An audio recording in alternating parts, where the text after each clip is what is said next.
Apologies, a few minutes behind today. Let's call this meeting to order. You all settle down out there, rowdy group today.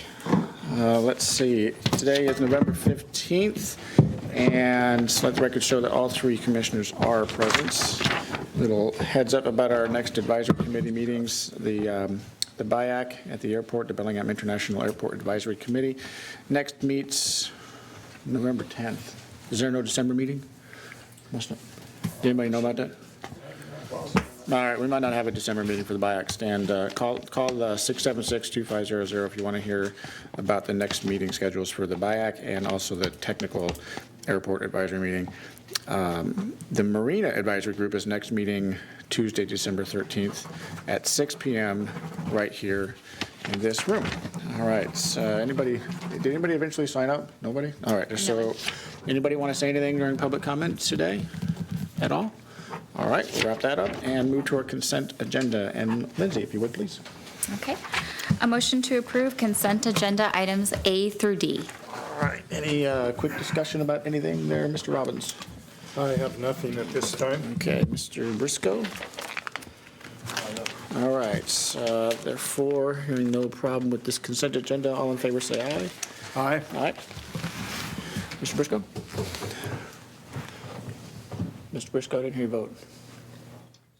I didn't hear your vote. All in favor? Aye. All right, thank you.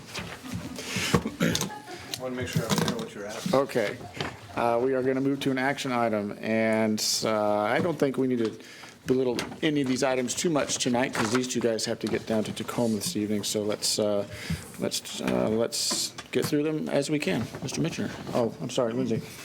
A motion authorizing the executive director to sign an interlocal agreement between the Port of Bellingham, City of Bellingham, and Whatcom County regarding a coordinated approach to funding and contracting with economic development service providers. Okay. Now, Mr. Mitchell. Thank you. Thank you, Lindsay. Good afternoon, Commissioners. John Mitchner, Economic Development Specialist, Port of Bellingham. And what you have before you right here would be the third time we would have approved this tri-funder agreement, which is joint funding between the City of Bellingham, the Port of Bellingham, and Whatcom County to fund economic development services here in Whatcom County. That's pretty straightforward. The funding percentages are going to be the same as they've been in the past, with the county providing 50%, the port and the city then splitting the other 50%. So we're paying 25% each out of our portion for these services. All right, sounds good. Thank you, John. Mr. Briscoe, being new to this, you got any questions on this one? All pretty straightforward. All right. I think it's a good program so far. Mr. Robbins? I have no questions. All right. Hearing no further discussion, all in favor say aye. Aye. Aye. Thank you, Mr. Mitchell. Appreciate it. Keep up the good work down there on that one, you guys. You're up again. So, Lindsay, if you would, please. A motion to authorize the executive director to sign a 3-year services agreement between the Port of Bellingham and Western Washington University to fund small business development center services. Thank you again, Lindsay. John Mitchner, Economic Development Specialist, Port of Bellingham. This is, the only change we've seen to this one is this is a 3-year services agreement. In the past, we've done them annually, and it was decided this year to kind of align this with the tri-funder agreement. So going forward, budgeting can be done with more certainty, and we can keep the same level of service that we've enjoyed in the past from our Small Business Development Center. If there are any questions specifically to the programs, CJ Seitz, the Executive Director of the SBDC, is here this afternoon to answer any of those if you might have them. Oh, there you are. Oh, hi, CJ. All right. Mr. Robbins. No questions. Easy squeezy. These are easy ones. All right. Mr. Briscoe. No questions. No questions from me either. Thank you for coming, CJ. Appreciate it. It's always good to see you. All right. Hearing no further discussion, all in favor? Aye. Aye. Aye. Thank you, Mr. Mitchell. Thank you very much. And thanks for coming down, CJ. Appreciate your time. All right. We're going to move on to item number 3. And Lindsay. Okay. A motion to approve Resolution 1355, approving the 2016 update to the Port Comprehensive Scheme of Harbor Improvements and incorporating the capital projects from the 2017 Port of Bellingham strategic budget. Okay. Sylvia. Sylvia Goodwin. I have no further presentation. I made all of the changes that were discussed at the last meeting are in the updated document I sent you and recommend approval. Okay. Commissioner Briscoe. Only question I have is that everybody's changes got in and everybody's good with what we have, Sylvia? As far as I know, I've not heard any comments back, and yes, every change that was discussed last time is in the document. Okay, very good. No question. Robin? I've only got one. It's about the pier at FMIP. So it's probably no secret I would like to get a nice big giant new pier over there and remove the old one that's there and get it out of the estuary. That might be the shipyard pier? No, the one at FMIP. So Okay, the one that CB Seaview uses. Pier. Yeah. Okay.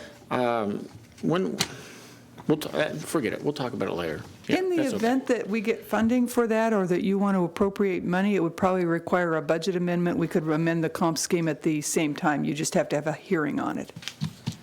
Hey, Adam's here. Adam, you know how much life's left on that travel lift pier? Is it still decent?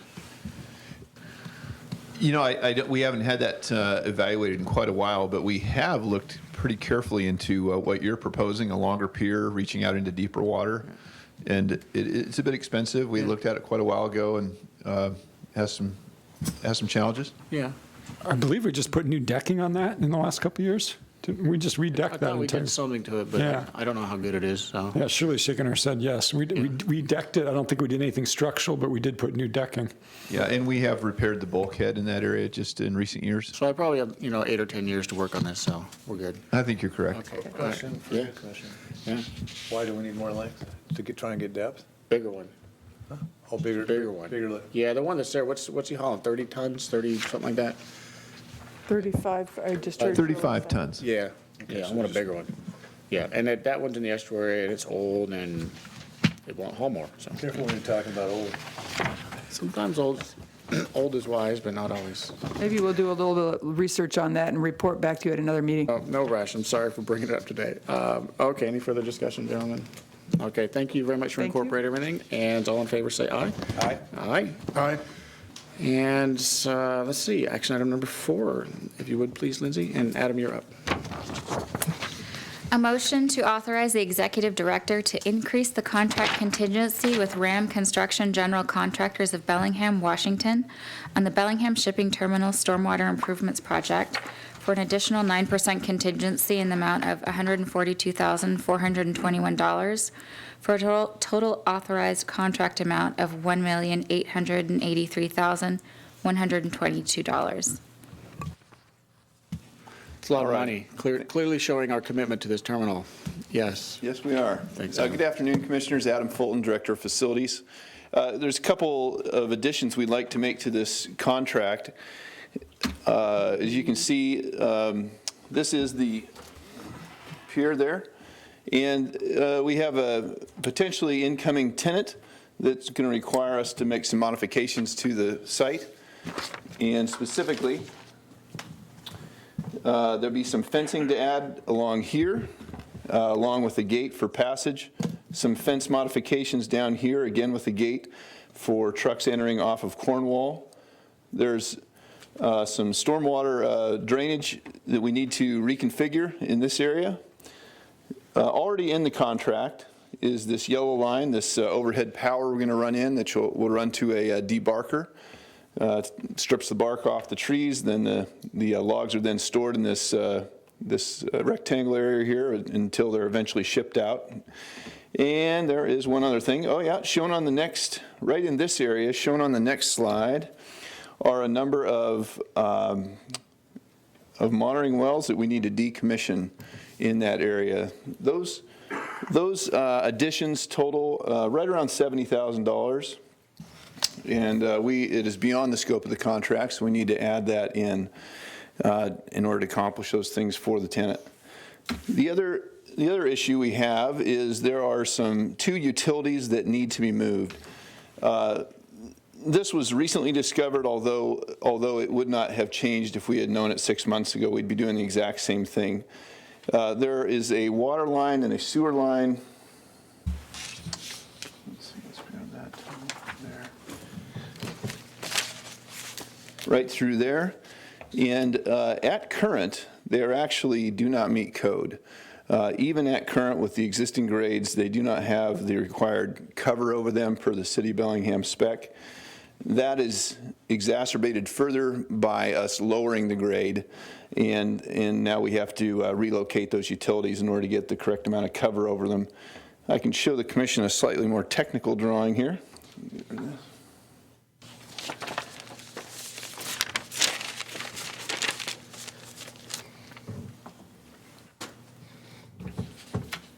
And what you see is the existing sewer line is over here. That's not super visible. Let me get a little darker pen for you there. Yep. The existing sewer line is right in here, and you can see the amount of cover we have is just inadequate right here, and the city is requiring us to correct that. As well, the water line, the existing water line, is located right along here, and that is going to be lowered as well. The water line will be lowered in place, just straight down, and we're doing that to preserve the easement already in place with the city of Bellingham. The sewer line, on the other hand, has to be routed, going back a slide here, Lee. The sewer line, as the commission can see, needs to be located, pardon me, this is taking just a minute, up in here. That's the sewer line being rerouted around the project. Routes it up under thicker pavement and under a deeper section so that it has the cover required by city code.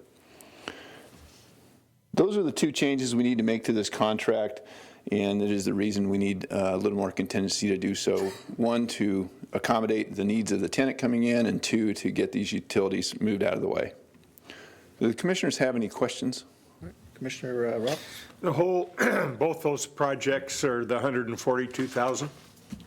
Commissioner, well, there's actually a third element that thank you for asking that. There's a third element, and that is that in this, thank you for that, Commissioner. Right in this area here, there was just a very large, it's a large quantity rock that was used as fill historically in the site there. When we lowered the site, we couldn't grade it to put pavement over it. So when we removed that soil in order to put in some crush that we could grade and then pave over, it was unknown at the time of this action memo whether that was going to be contaminated soil or not. We have since learned that it is not contaminated soil. So even though we're asking for a 10% increase in the contingency, we don't have as much reason to think we're going to use that. However, that said, there's still a portion of the project that is as yet not uncovered, and that is right where this road exists right here. When that's down and I've tested that soil, then I'll know whether or not I need that additional contingency. I was a bit conservative in the request. Thank you. Mr. Briscoe? So the work we're going to do over there at Vanport, what are we going to do? Is this stuff specifically for those folks to come here, or is this stuff that would need to be done for anyone to come here? It is a mix. There are things that are specific to their need, and I will show you that. This drainage reroute over here is very specifically to catch the runoff that comes up from a log yard, and that so that it can be routed to the ASB. I'm not so sure we would be doing that if it weren't a log tenant in there.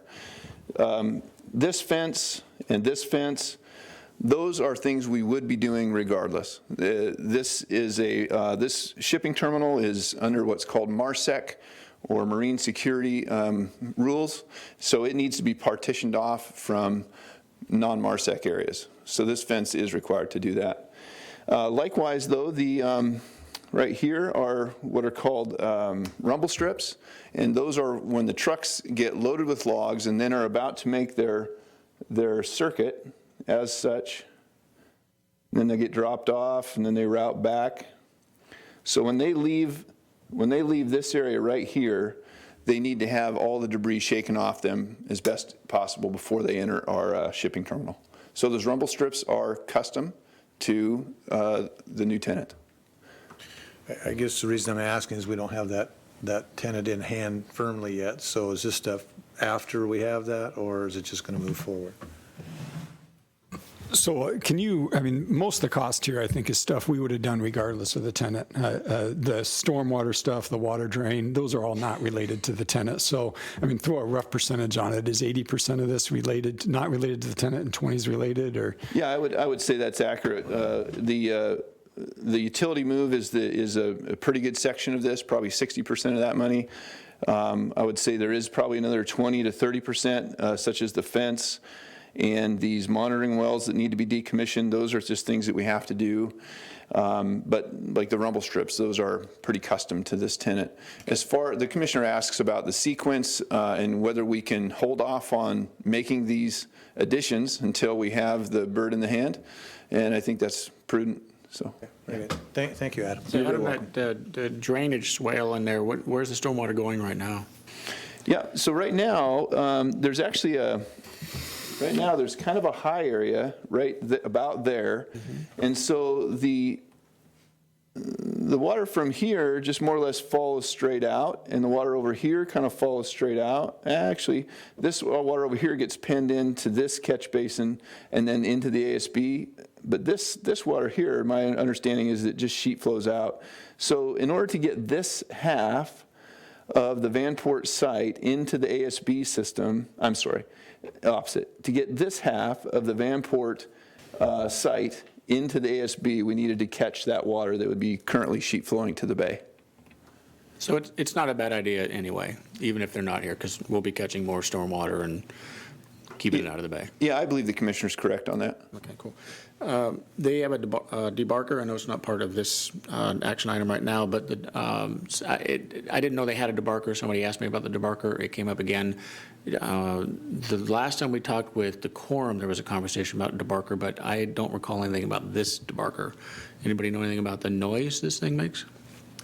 Commissioner, this is a one that they currently, I believe, are operating in Port Angeles. It's a smaller unit. It's pulled by a truck, like an F-350 or something. So it's not the industrial size that you've seen in past debarkers, because it's relatively small wood. Okay. It's not a barker, it's a yapper. It's a yapper. Yeah. It's an ankle biter barker. That was it. Anything further? So I do have a question. You mentioned the ASB. Are we sending water there now? Correct. And does it run back, does it go out of there, out of the ASB, the outflow ever? Actually, it evaporates out quicker than, it has no discharge. Oh, okay. Okay, so that discharge pipe isn't being used. Commissioner's correct. Pump it over there and it evaporates. That's We've correct. decommissioned the discharge. There's a big air bladder, I believe, in there that we put in there just so water cannot get into that outlet. Thank you. Pretty cool. Pretty cool. Anything further? All right, so thank you very much, Adam. Hearing no further discussion, all in favor say aye. Aye. Aye. And item number 5, Lindsay, please. A motion to authorize the executive director to execute an underground conversion agreement with Puget Sound Energy in the amount of $275,373.62 to provide and install materials to replace existing overhead power utilities with underground power utilities as part of the All-American Marine Manufacturing Facility project. Super. All right, John. Good afternoon, Commissioners. John Gibson, Project Engineer. The situation we have with our new All-American Marine building is that we have 2 large bay doors, and as you can recall, we are going to be manufacturing some very big boats in this building, and right now the utility lines are in conflict with those boats. What we're going to be asking Puget Sound Energy, PSC, to take care of is the 3 power poles that you can see highlighted in red. The power pole that's in green will stay in place, and then a new power pole will go where the purple dot is at the corner of the property, and that's where the power will go from underground back to above ground. Overall, this is about 425 feet of power and other overhead utilities that will be moved underground. Do the commissioners have any questions? That one's easy. All right, Commissioner Briscoe. Well, if we're putting some of it underground, why wouldn't we continue to put all of it underground? What would the cost be to continue all the way out? I can answer that, Commissioner. That is certainly the long-range plan, and we will do that as the property develops. But right now, the project's on a budget timely investment of capital is important. And so we're doing what we need to do, and it's no steps backwards. It's not necessarily cheaper to do it now, so we're just waiting when the moment comes. Okay, thank you. Was this in the original budget? Yes. You don't hear my tummy? My tummy's just growling up here, I tell you. I don't have any questions for you, John. Thank you. Anything further? Anything further? All right, hearing no further discussion, all in favor, say aye. Aye. Aye. Aye. My tummy's gonna say no. I want to make sure you heard me. I don't know why. Too much coffee. Lindsay, item 6, please. Okay. A motion to approve Resolution 1358, which enables port staff to utilize a small works roster for projects under $300,000 in accordance with revised Code of Washington numbers 5308-120 and 3904-155. I don't think I'm actually hungry, but I'm gonna eat these M&Ms. All right, Adam. It's just kind of exciting. I like this topic here. So. Yeah, thank you for that. This is a great effort. Before I get too far along, what we're trying to do here is introduce a new contracting vehicle that the staff can use that'll make us more nimble, more responsive, get competitive prices. I think what the commissioners will see are smaller sized contracts, more suitable for many of the local contractors. Just a lot of pluses to this. Before I get too far along, I'd like to let the commission know that I worked on this with our new contracts administrator, Anthony Amaretti. Anthony, if you could wave your hand, please. Yeah. And Anthony is really the guts of this thing. I get to present it, but he really understands it the very best, and we're super fortunate to have him. The Small Works roster is a vehicle that is not governed, but is the policies and the use of it are as spelled out in the RCWs. And there exists a body called the MRSC, which is a Municipal Research and Services Center that is a not-for-profit that provides guidance to hundreds of Washington state governments, all 39 counties, hundreds of cities, special districts, et cetera. Interesting little background is it started in 1929 as a University of Washington Bureau of Governmental Research. And its job was to do just what it is, and that is to partner and help local governments to make good policy and financial and legal decisions. In 1969, they renamed themselves to this MRSC and exist as such today. One of the big advantages we see, besides those I've already mentioned, is that we as a facilities division can be more nimble and responsive to contracting needs of our customers, i.e. the operating districts. What the commissioners see here is just a typical 2-month schedule. Shown in yellow would be our typical formal bid process, which is about 2 months long. And then shown in orange, starting at the beginning there, is about a 3-week process. And both of those are from the moment we get permission to go bid, which is authorization we get from our executive director, to a classic notice to proceed of the contractor. Essentially, we're shortening our process from 7 to 8 weeks down to about 3 weeks. So again, we're looking forward to having a nimble response. Hey, Adam? Yes. Is a lot of that 7-week process, our process, bringing things to the commission and all of that? So in essence, I'm asking, are we slowing it down? That's exactly true, to be very honest. Okay, the fine. formality of our bid, which frankly is sometimes inappropriate for such small projects, it does introduce kind of a cumbersome process. Thanks. What you see here is just the schedule that we as a staff have been working through, and of particular importance is this date right here, which is today, and that is the middle of November. We're hoping to get approval tonight to launch the use of this contracting vehicle so that we can get in line and in place with the MRSC on their database, which has a deadline of December 1st.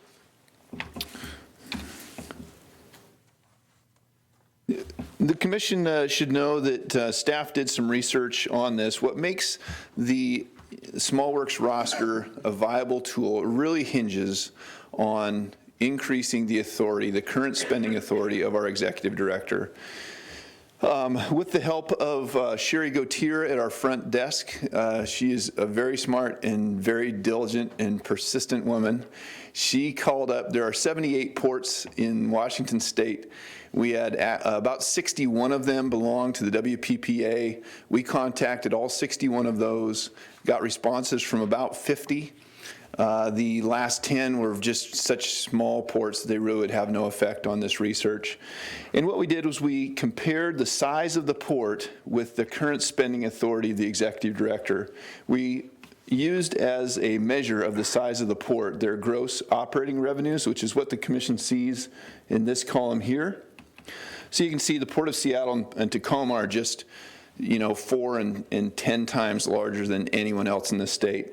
But there then exists a pretty good body in the next 8 or so ports, their size ranging from Vancouver at $41 million per year down to, say, Kalama, they're at position 10 at $11 million a year. The Port of Bellingham finds itself as the 7th largest port in the state, doing about $24.7 million of operating revenues. If you look at the next column, this is where the disparity is really prevalent, and that is that you can see the spending limit of their executive directors, and those you'll see $300,000 quite often, and the reason for that is the ceiling of this small works roster contracting mechanism as set by the RCW. So while ports may be commensurate to our size, i.e. Grays Harbor, Everett, Anacortes, and Olympia, all of those, with the exception of Grays Harbor, but you can see that most of them have a spending limit around $300,000, whereas we are down at $25,000. That's just as a small note, the SmallWorks roster system, of course, has been in evolution in its whole life, but it was back in 1986 that it had a $25,000 limit. So I'm suggesting that we've just kind of fallen behind the curve in terms of what would be an appropriate spending limit for our executive director as commensurate with our size. Do the commissioners have any questions on this presentation? This is key to understand here. No, but I'd just like to point out to the public that we met individually with our director and Adam Fulton to discuss this in length through the week.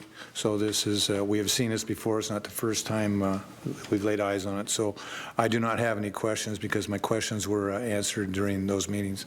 Yeah. Let me make sure we're clear on the record here. Individual commissioners met with staff, not more than one commissioner together meeting. Correct. At our normal weekly meetings, yes. Right. Okay, thank you, commissioners. Yeah, everything on this one, right? No, I think it's great that you're moving it up. I'm surprised it hadn't come up before. So I think it's great. No problem with it. This last slide, I'd like to point out two things on it. First, over to the right side, you'll see these fun facts over here. And that's based on 17 years of contracting data that we have up in facilities. You can see we do right around 15 contracts a year. We do about $17 million worth of contracting per year, and over those 17 years in today's dollars, we've done almost $250 million worth of construction here in Whatcom County. Part of this resolution, item 10, if you'll notice in your packet, sets the spending limit of the executive director. Staff, in consultation with each of the commissioners individually, as well as with the directors, staff is suggesting that we consider a $150,000 limit for our executive director, at least as a trial period or initiation period. What the commissioners see here in this pie shape, this pie chart here, is that the size of our typical contracts, again looking at those 17 years of data, about 10% of our contracts are right here, between $0 and $50,000. Another 10% of our contracts are here between $50,000 and $100,000. A third group, again about 10%, is between $100,000 and $150,000. So what we're suggesting then is by implementing this tool, we suspect that approximately a third of the contracts we would normally be bringing to the commission for approval would actually be used or access this vehicle, this contracting vehicle. The commissioners would be notified every time we use it of a post-award ratification process. So there's still the same amount of information getting to the commission. It's just for this third of our contracts, which I suggest would be, if we do 15 a year, I'm suggesting that would be 5 to 10 times a year we would exercise this vehicle. The commissioners would be made aware each and every time. So with that, staff is recommending that we approve Resolution 1358, which puts in place a SmallWorks roster contracting vehicle. Do the commissioners have any questions? Just so I understand, if it's under 150,000, it doesn't come before the commission, but if it's above that, but under 300, it will? The commissioner is correct. Okay, thank you. No questions. So, law says $300,000. Any reason we shouldn't just go to $300,000? And the question, it really gets to, the executive isn't going to be spending any money that we didn't already approve in the previous year's budget. So if the commission is getting in the way of just moving things a little more quickly that we've already approved the previous year, is there really any reason not to just max it out at 300? You know, it is the commissioner's discretion to set that limit. We talked about it as a staff. We didn't want to be presumptuous, frankly. Thank you. We thought that maybe the commission might appreciate an initiation period where we get used to using this thing, and maybe the commissioner has us a little bit on a leash. But I think staff would be willing to consider that up to that $300,000 limit. The commission should also know that active legislation is attempting to raise that ceiling from $300,000 to $500,000. It's a very useful and active tool throughout the state, except here in Bellingham.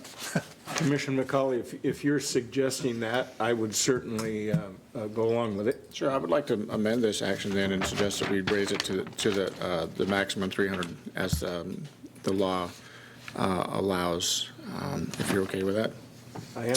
I'm fine with that. I think it would make more sense to do this now, and it would cover half of the, It doesn't change anything. These are already things we've already approved. And oftentimes, we have these conversations about, which is great because we make sure that the public sees what's happening, but we're really repeating the same information that we've already approved the budget. So these aren't new projects at all. So I don't have a problem streamlining this process to the extent that we can. Lindsay, could you make that change in there? So we're going to make it a $300,000 limit and not the 150? Mm-hmm. Otherwise, it's the rest of the resolution remains the same. Well, Commissioners, on behalf of the staff, I want to say thank you for that. It shows the confidence you have in our executive director and in the staff, and it's appreciated. And frankly, as I watch the staff and work amongst them, I would say well earned. So, quick question though, on what we're seeing here, where I'm already seeing 300,000 now. 300,000 is the limit of the tool, of the SmallWorks roster tool. But if you look down at item 10 in that resolution, that's what sets the executive director's spending authority. We would simply amend chapter 10 to be 300. Looking at the wrong page. Okay, so we'll just make sure that it matches 300. Okay. That's why I asked the question if it was 150 or 300, because I was confused myself, but I certainly think 300 is the way to go. Sounds good to me. All right. Any further discussion, Joe? And we are voting on the 300 now. Yes, with the change. Yeah. Do that. Any further discussion? No. No? All right. With no further discussion, all in favor say aye. Aye. Aye. Aye. Thank you very much. Thank you, Adam. Thank you, Commissioners. And I believe now we're on item 7. Lindsay, please. A motion by the Port Commission approving the following documents in connection with Bellwether Harbor Investments for Hotel Bellwether. Termination of lease between the Port of Bellingham and Bellwether Harbor Investments, and new hotel lease between the Port of Bellingham and Bellwether Harbor Investments, and a motion by the Port Commission authorizing the executive director to execute the ground lesser estoppel by the Port of Bellingham for the benefit of U.S. Bank National Association as trustee for the registered holders of Morgan Stanley Bank of America Merrill Lynch Trust 2014-C16, Commercial Mortgage Pass-Through Certificate Series 2014-C16, and all other necessary documents associated with the closing of this transaction. All right, thank you. That was a long one. Judy? Yes, thank you, Lindsay. Good afternoon, Commissioners. Judy Harvey, Real Estate Representative. We're really excited about having this new lease on its new format. The Commission can likely imagine there's been many changes over the last 19 years from the initial inception of the original lease. So it's a huge plus for the Port of Bellingham to get this on a new form. Entering into this new lease does trigger or restart the lease term to begin November 15, 2016 for 50 years with one 30-year renewal term. And given the significant level of investment, we believe that this is the right thing to do. Rent will continue to be subject to annual CPI adjustment through March of 2048, and then beginning in April 2048, the rents will be subject to annual adjustment every 5 years based on fair market value, with a maximum of a 15% adjustment. The lender does require the estoppel certificate be signed. In essence, it's confirming that various items in the lease, the tenant is in good standing, that things are met to the best of our knowledge, and staff is recommending approval of these transactions. All right, easy squeezy. Any Commissioner questions? Briscoe? No questions. No questions, easy. If I can just say one thing, Commissioners, staff did a great job on this. This is the most complicated security agreements for ground leases you're going to find. You know, you're dealing with Morgan Stanley and some big operations. And so staff was able to work through this, get the port's new lease in. And when we get complicated transactions, people say, oh, you got to change everything. We can just say, well, Morgan Stanley agreed to this. Why can't you? So it's valuable beyond just this tenant, in my opinion. Good job by the staff. Fantastic. Thanks for that, Frank. Commissioner Robbins? 2048's a long time. That's a long ways away. I won't be here. I'll be about 52 by then. You never know, Dan. No, I won't be here. How many years? No, this is good. Good work. That's 32 years, is that right? I might be here. I might be here. What term would I be on by then? 12. Even set a state record with that one. Yeah, fantastic work. Thanks, everybody. This one was complicated just for me to read, so I think I understood some of it. You lost me at estoppel. I still don't know what that word means. But all right, hearing no further discussion, all in favor say aye. Aye. Thank you for that. Thank All right, you. super cool. So we are ahead of schedule, and what do we have after? We are, District update. yeah, what, you all want to do the waterfront district update now? I was going to suggest, I could do that in about 10 minutes if you would like to move it ahead. Yeah, let's do it right now. Are you okay with that, Commissioner Briscoe? Yeah, all right, let's do it.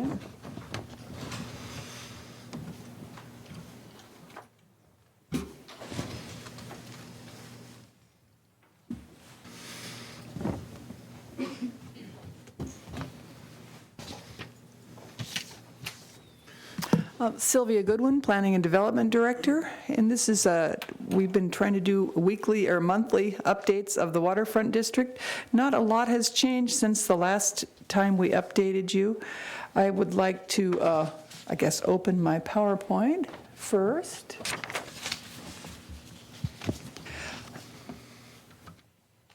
We've been giving you this same schedule just so that you can see and keep track of our progress. The Phase 1 cleanup and the pulp mill cleanup has been completed, and we're making progress on our general binding site plan. That is the survey document that allows us to then create parcels and dedicate parks, roads, and utility easements. We're currently working on getting easements for the parks, the roads, and the utilities, and some slope easements. So as the roads are higher and the projects, the land slopes, we can dedicate that to the city now, and then once the development happens, those will expire. Those are all moving ahead, and we expect to have that done by the end of the year. The city is working on Granary and Laurel Streets. The 90% design will be done before too long, and we're hoping that, the city's hoping to get that under bid by the end of the year and then begin construction next year. The first phase of it in front of the Granary is still expected to be done about the time the Granary is ready for occupancy. Whatcom Waterway Park. That is a city project. The port has been working on the soft beach. We've talked to you a few times about that, and the park designs are now being modified to allow us to remove that one bulkhead along the Whatcom Waterway and expand the park. We have a small video that we'll show you in a minute that shows you that design. The city also has been working on an art, selecting an art project, and they have a pretty neat design for the acid ball to move into that park. We have a short video that we'll show you that's kind of fun that shows you those two projects. Harcourt is moving ahead on the Granary building, and we are expecting a proposal, project memorandum for the second project by the end of this week. So this is the same picture we showed you last time of the Granary building. It actually, a little more work has progressed since then. The second project memorandum is due by November 19th. We're hoping to see it by the end of this week.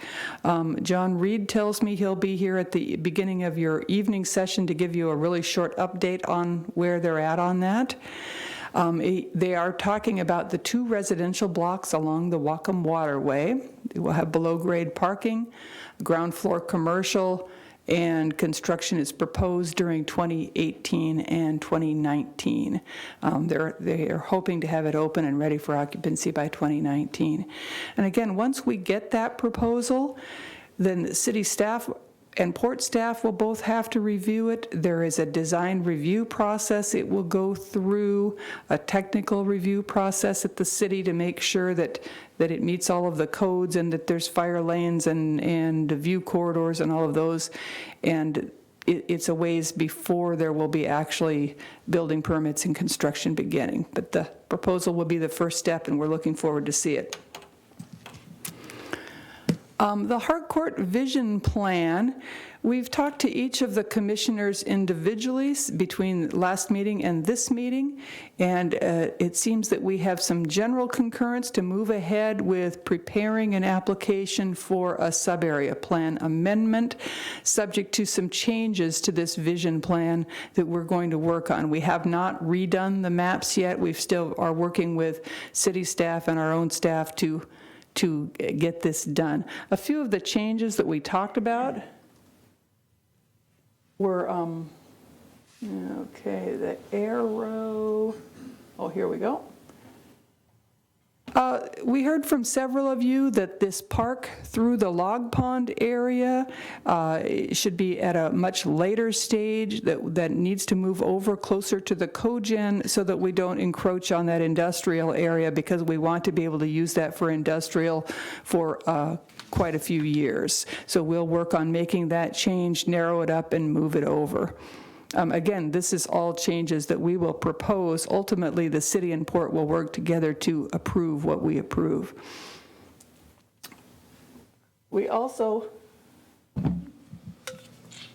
We've also heard from the city of Bellingham. They're concerned about how narrow the park is in front of that row of buildings along the waterway. They would like to see a lot larger of a park, or a little more park acreage along the waterway, and maybe a little more less park along further back. So we're going to work on with the city on reconfiguring that park and looking at how we can get a little more public space along the waterway. We'll be talking with Western Washington University about the western site. And then the other big change we heard from the commission was this one,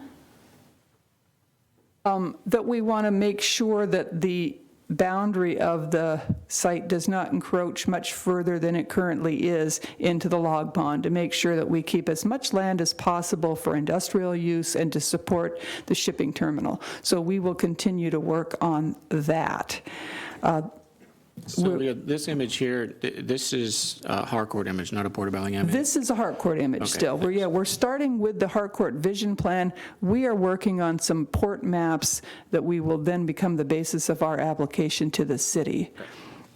So and we don't have those done yet because it's kind of a Rubik's Cube. You move one thing and then it pushes another thing, and we're really trying to fit 10 pounds of sugar in a 5-pound bag here to get all of these things that everybody wants on the acreage we have. So the last issue that we still need to work with the city on is up here at Bay Street. The Harcourt Vision, rather than having the commercial street green, shows entrance at Bay Street, which will enter into a parking garage. We need to take a close look at that and make sure that there's enough capacity that we're not, when the site fully builds out, that there's enough traffic capacity. So that's probably going to require some consultant work and a little more design than right now. We have a concept that there could be an entrance and a parking garage, but we really need to take a close look at that. So again, all of those things are things that we're working closely with the city and closely with Harcourt. Hopefully by December we will have an updated map and we'll be able to solve all these issues and bring you something that shows you more like what we really have in mind. So, question about the parking garage. I'm a huge fan of structured parking on the side of a site, especially in a case like this where we can reduce the amount of pavement for streets, which also means there's a little more room for development and development options for different buildings because you don't have all the crazy streets in the way. That conversation about the parking structure back there next to the railroad, is that getting a little love? Are people liking that, or is it look like it might be problematic? No, I think that both the city and Port have always been on board with the concept. We talked about it during the 2008 and 2010 as we were working on the master plan. At that point, we opted for the bridge at Commercial, and there was a fair bit of back and forth discussion about that at the time. So even our environmental impact statement in 2008 and in 2010 looked at that as an alternative. So yeah, I think everybody's on board with the concept. It's the details that we're still working on. And who pays for it? That is one of the details. Yes, okay, thank you.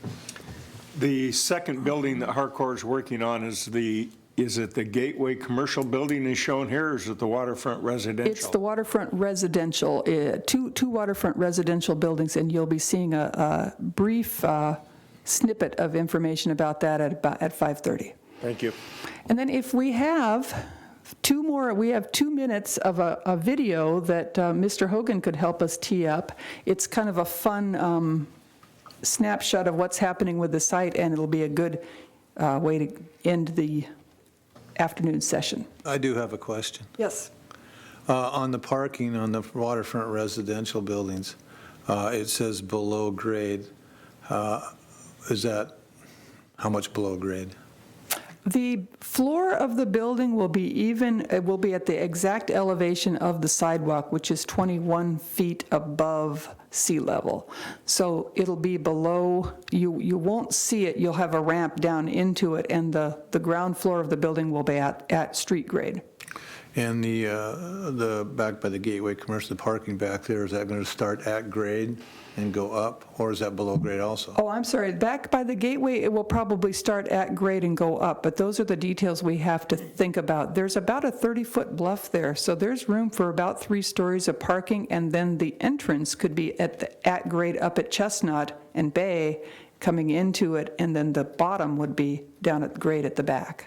Okay, thank you. We're hopefully not going to be able to, we're hopefully to avoid the amount of contaminated soil that we have to excavate and dispose of, so we don't want to dig too far into grade on the back. Oops. I need to here. I got it. Oh, here, you can close that one and open. He's quick.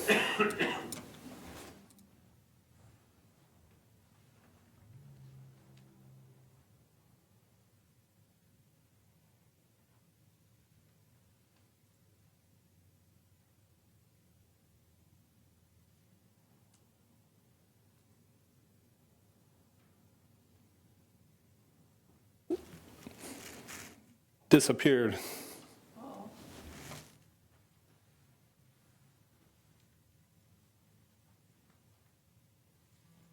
Let's see here.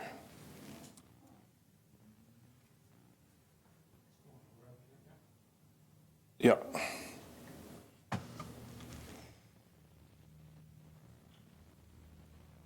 Actually, sorry. Is this the one with the drone? What, did you forget to put your quarters in?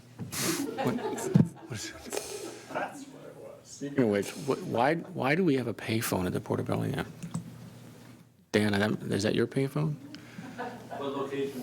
I don't know. There's a payphone. It's in the budget. We spend like $400 a year on a payphone. I think there's a requirement actually at the shipping terminal to have one. A payphone? Yeah. Everybody doesn't have a cell phone. Most everybody might have a quarter. What I'm saying, a payphone? I didn't even know there was a payphone in this town. Wow.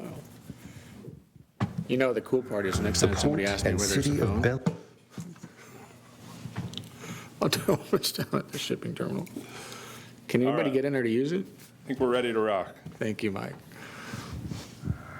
The Port and City of Bellingham are redeveloping 237 acres on Bellingham's downtown waterfront to help rebuild the waterfront economy, improve public access to the water, and support the community's vision of a vibrant, mixed-use waterfront.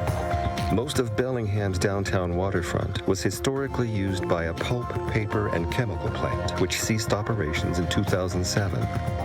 Many of the old industrial buildings needed to first be removed to connect downtown Bellingham to the water. Over 95% of the digester building materials were recycled or reused on site. Over 100 years of heavy industrial activities left a legacy of environmental contamination, which is now being cleaned up so that waterfront property can be returned to productive use. In 2016, the port completed a $35 million cleanup of the Whatcom Waterway, which removed derelict shoreline infrastructure, increased navigation depth in front of the Bellingham shipping terminal, and added new bulkheads, pilings, and docks in support of new marine trade activities. The Whatcom Waterway Cleanup Project is helping reestablish the economic viability of Bellingham's downtown waterfront for the next generation of uses. Construction recently started on a $10 million project to build a new manufacturing facility for local boat builder All American Marine so they can expand to the waterfront and hire new employees. iTech, a local solar panel manufacturer, purchased 2 acres of property and a 48,000 square foot warehouse in the fall of 2016 so they can expand to the downtown waterfront and hire additional employees to meet a growing demand for commercial and residential applications.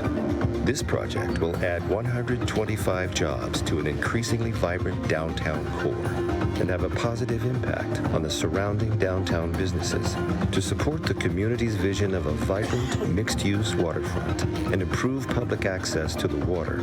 The port completed a $2 million cleanup project in the fall of 2016, which transformed the landscape of the city center waterfront.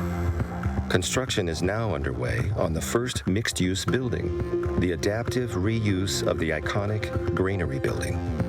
Harcourt, the port's private development partner, has announced plans to begin construction on 4 additional large-scale projects within the next several years. The city has completed the design of the first road and park into the downtown waterfront, which, when they open in 2017, will finally connect downtown Bellingham to the water. The acid ball is one of several industrial icons which will be used to help celebrate the history of the waterfront. The city of Bellingham is relocating the acid ball into the first waterfront park and adding artistic embellishments to create a transition between the historic and new uses of the site. The redevelopment of Bellingham's downtown waterfront is helping rebuild the waterfront economy, improve public access to the water, and support the community's vision of a vibrant, mixed-use waterfront.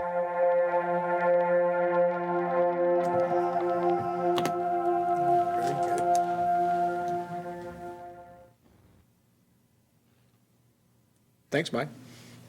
Good job. So I noticed in the video, it showed the acid ball as a shiny beacon in the night, but the final design of that has not been decided. Is that? It has been decided? It's happened? Do we know what it is? Good afternoon, Commissioners. Mike Hogan, Public Affairs Administrator. So it's my understanding the city has recommended the illustration that was shown in the video. They've recommended, the Arts Commission has approved it. It's still going through the city process. I think the mayor is the final one to sign off on it. And, but at any rate, and they're still looking at a few things like the location, where it can be in the shoreline, and the lighting, going through their permit process and whatnot. But I believe the preliminary selection is that the artist that was, the rendering that was shown in the video. So the big silver ball is going to get moved and repainted silver. Yeah, it's like a reflective coating, kind of an industrial reflective coating they put on, industrial application streets. So the intent is to keep the acid ball as it is. A lot of people think it's really cool. It kind of has that patina color. So hopefully this application will keep kind of that color and the industrial feel of the acid ball. Thanks. I tell my mom that our tiny house idea is not going to happen. So she'll be sad. But. There were, I think over 40 submittals. You can go on the city's website and look. There was everything from what looked like a red, yellow, and white hat with a spinny wheel on top to, there were some crazy creative ideas. So I know the committee that selected it had a difficult time. There were some really good proposals. Mm-hmm. And they landed on silver ball. They landed on keep it like it is. Yep. Light it up at night. Y'all have any questions before we roll out of here? Well, glad to hear Donald Trump didn't get the licensing rights. It would have been gold. It would have been a gold ball. Don't get political. All right, No, y'all. that's great. I think it's great that we're keeping that. I think it'll look pretty cool in that park. For a long time, I wondered what we were going to do with all those, and I still wonder what we're going to do with the chipper that was in that picture. Yeah, there was an incredible history in some of those large icons, a tremendous amount of excitement about the acid ball art project, and people see it, and it's really a great way to celebrate the history of the site. All right, very cool. So we are going to adjourn for now. New business. No, we've got a open our hearing on the budget at 5:30. Yeah, and that's it. You want to cover new business, huh? Do you have some new business? I don't. I don't We have do. business. We ought to do. You have some new business? Maybe it'll take a half hour. Do you want to keep going? It's just a couple minutes, just a couple things to talk about. So it doesn't matter if it's the end or not, it doesn't really matter to me. Yeah, let's take a break so my stomach stops growling. So we'll be back at 5:30.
All right, we're going to reconvene our meeting. What? Oh, it's the mannequin challenge. All right, welcome to our fight. It's public comment. You can be the mannequin friend. It's only 1 minute. If he's not moving for a minute, it's okay. We have. Great. Now I got a chance if I can't breathe. We have one person signed up. Mr. Reed is here. If you want to say something, nobody else is even here. John, you're up. You want to spend 3 minutes and show us what you got? I heard you had like 98 slides, though. Can you? As soon as Dan Robbins told me how to get away quickly, it's been extended to 45 minutes. Oh, I like that. I don't have to get away quick. Well, we're not voting on anything, You so you take can. all the time you want. Yeah, we're not in a hurry. I'm not in a hurry. Just gonna go drive in the rain. Yeah, if the last weather report will not just stay till morning. I'm going in the morning. You can come with me in the Prius. Great. Ooh, I put it in power mode. Mr. Reed. Good evening, Commissioners. First of all, thank you very much. Harcourt Developments Bellingham LLC have asked me to give you a little preliminary overview of Project 2, the submittal which I hope to put in on their behalf before the end of the week as required under the Master Developer Agreement. And Pat Power has asked me to do that on his behalf. So I'm going to shoot through it very quickly. I'm not going to get into a lot of facts and figures, just to give you an overview of what it looks like, where it is, that kind of thing there. And if you have any questions, I'll ask them at the end.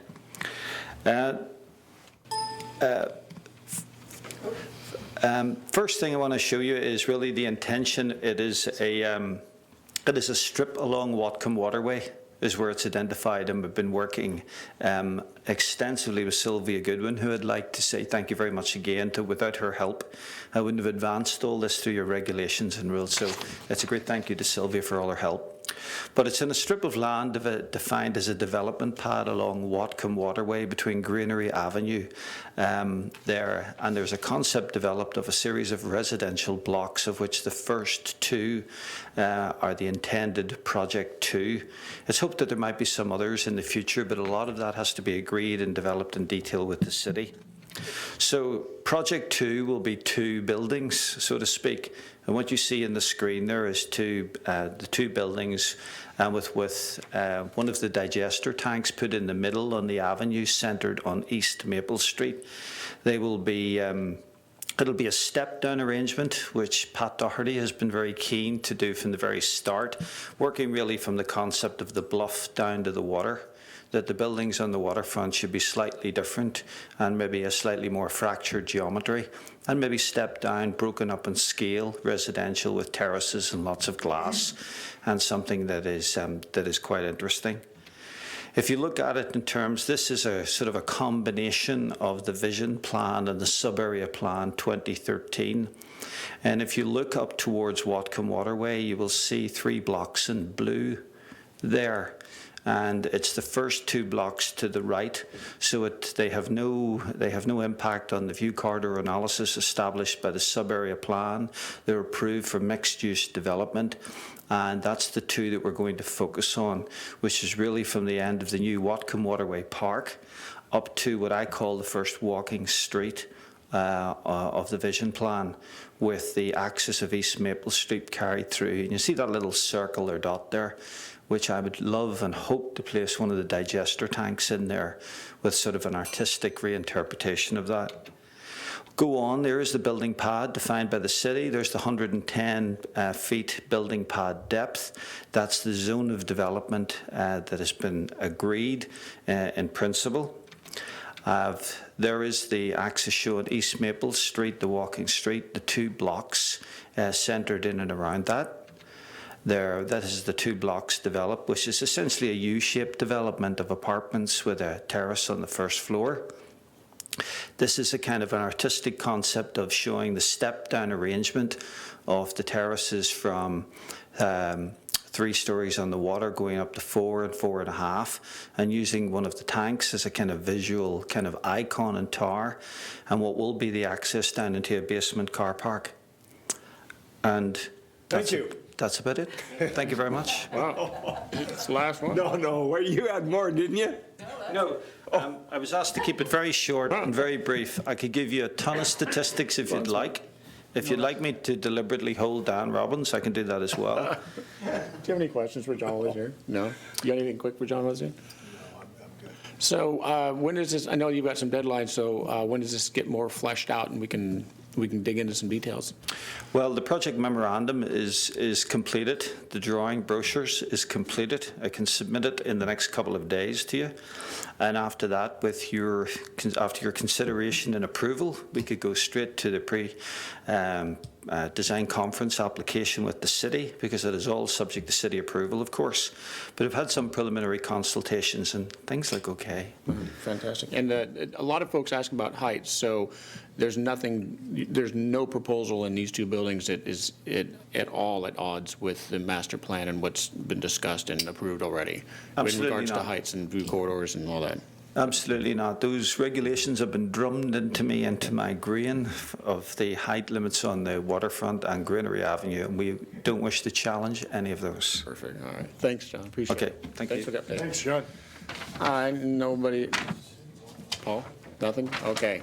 We are going to move into our public hearing on our strategic budget for 2017. So we will recess our regular session and move into our public hearing on the 2017 strategic budget. I think Tamara's going to give us a little heads up, and we might have a little conversation, and then we'll vote.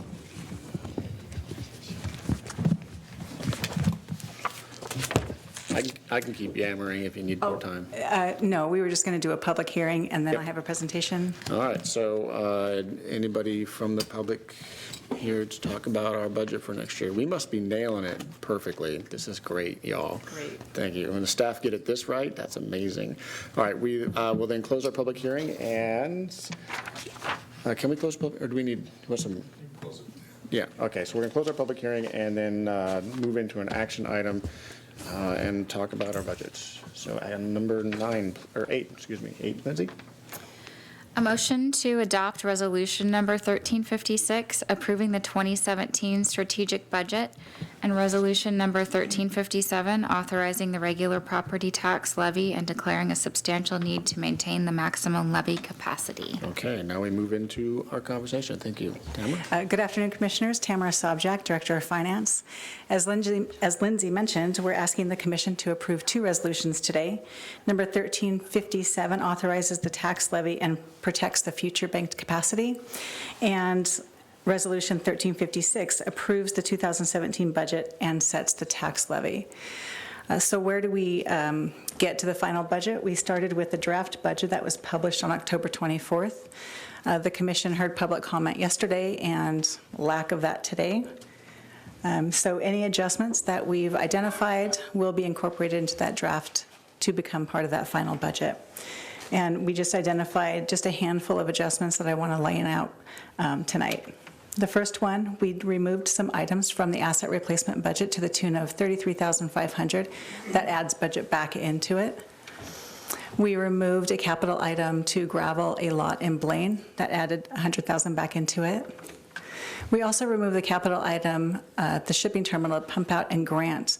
We were notified that we did not get funding for that project, so we took the entire project and the grant out of the capital budget. We reduced small tools expense in the facilities department by $10,000. We increased benefit line item port-wide. Last week, we received new information from our insurance brokers on employee benefits, so we needed to increase that just slightly by $75,000. And finally, we heard from the Commission last meeting to add the 1% increase in the taxes. So that added to the draft budget. The draft did not have that 1% in there. So in total, we will adjust the draft budget by about $287,000 to the positive. And with that, if there are no other changes requested, I will make these changes, and we're asking the Commission to approve both resolutions tonight. What was the small tool expense total before we took 10,000 out of it? I believe it was about $40,000. So it's now 30. Yeah, we looked at it and decided that was a better number. Thank you. Commissioner Briscoe? When you started to speak, I didn't catch, you said we did something yesterday. So yesterday, I meant last meeting. Apologize, 2 weeks ago. Okay, I thought maybe I missed something. Tamara lives for the commission meetings, that's all that really counts. It's all yesterday, just today. Okay, no, thank you, no question. So I do know that I'm speaking for myself, and I'm certainly, I think, speaking for the rest of the commission, don't take the 1% increase lightly, even though the amount of money in a $24 million budget is not huge. It's still an increase in taxes. But just to put a point on why I brought it up, in 2015 in the Public Records Division, between the Public Records Division and Records Management, we spent $147,000. In 2016, that went up to $218,000. So that's a 48% increase, $71,000 increase actually.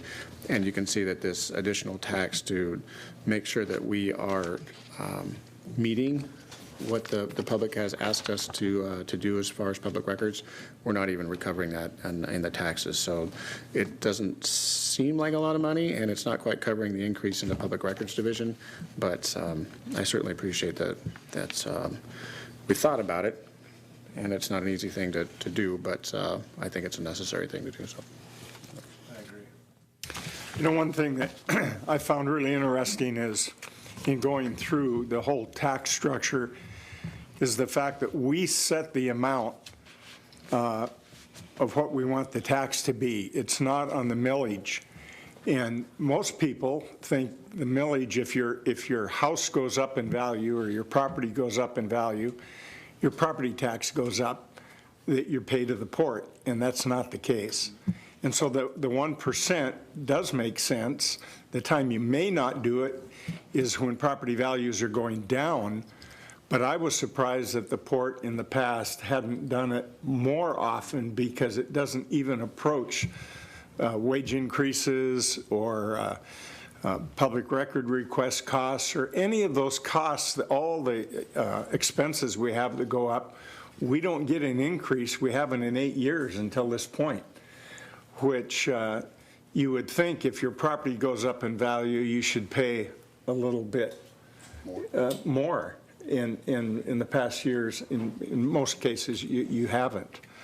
I looked at my taxes and went back and looked, going back 8 years, just out of curiosity, and this will cost a whopping $6 to me. So, anyway, Putting your money where your mouth is. I'm going to Dan. be in supportive of it. There you go.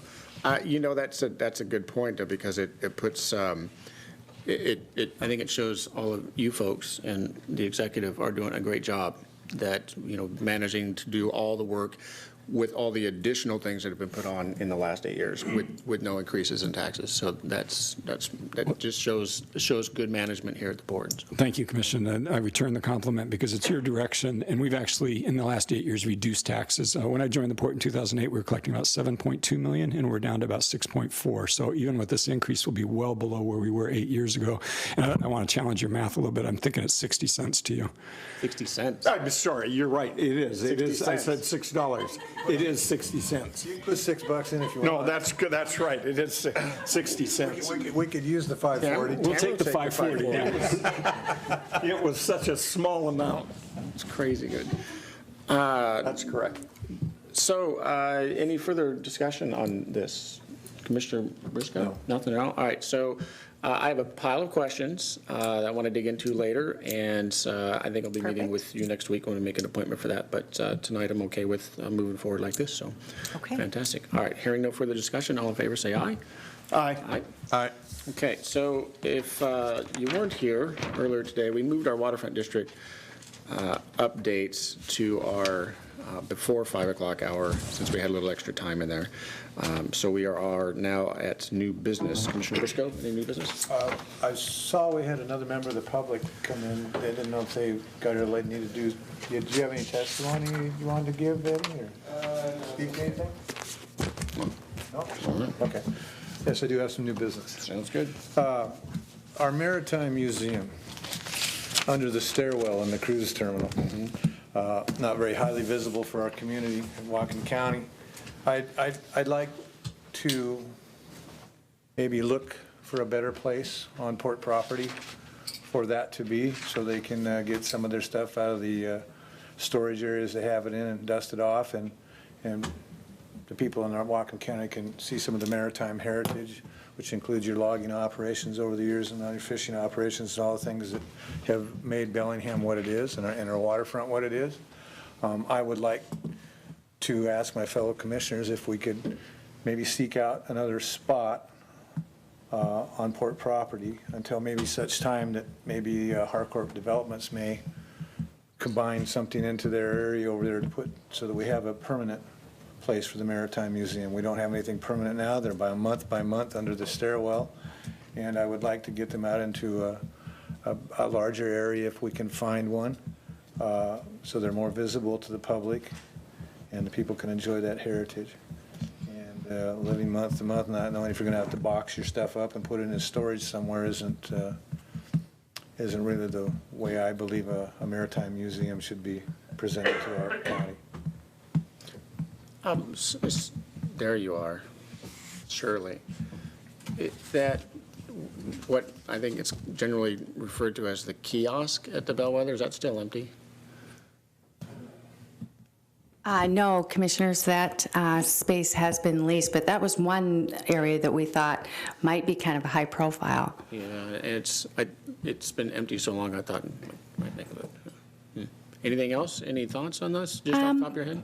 Maybe Harbor Mall, maybe a good location, or Marina Square. The thing is under the stairwell, they're actually doing us a favor by displaying this wonderful material, but we aren't charging any rent as well. So that's something that maybe we look at a few options and come back to the commission with some recommendations. Cool. Right now, it's month to month, but they don't pay anything. Yep. Right. Yeah, but I mean, if someone wants to come in and lease that area, they're out the door. So Sure. They have no security in where they're at. So yeah, we'll look, staff will make some recommendations to you, look at a couple different sites, and we'll try and find something. I mean, no one's intent is ever to kick someone out without a home, so even if we were to rent that space under the stairs, I think we'd try and work with them to find them a space. The other thing I wanted to bring up is last spring, winter, spring, the changeover there, we talked about a fisherman's pavilion, and we had indicated that we couldn't do anything in 2016, that we thought we could do something in 2017 or would do something in 2017. With our budget constraints, I realize that the money isn't there right now. But I would like my fellow commissioners to keep in mind that if some money becomes available to do something there, that we did say we would do something.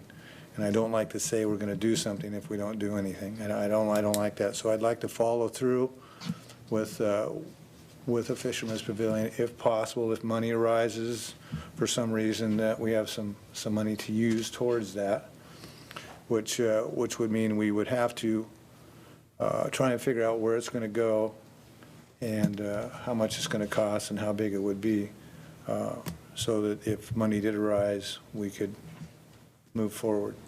I have a hard time committing to something like that when I don't know any of those three things you just brought up.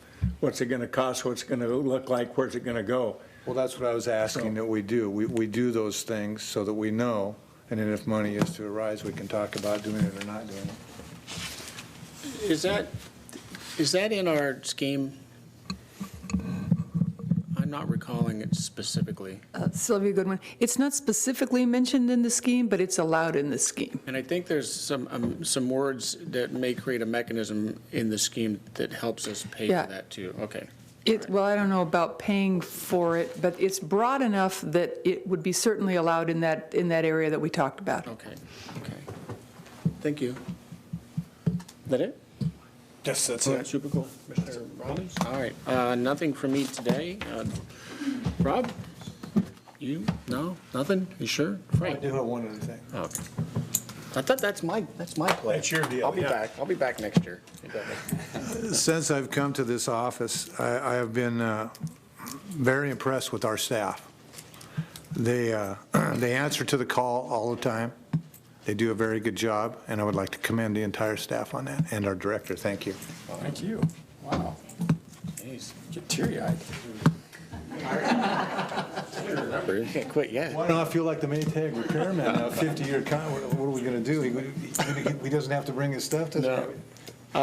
Any other senior staff? Anything further? Members of the public? Okay, we are adjourned. Thank you, everybody.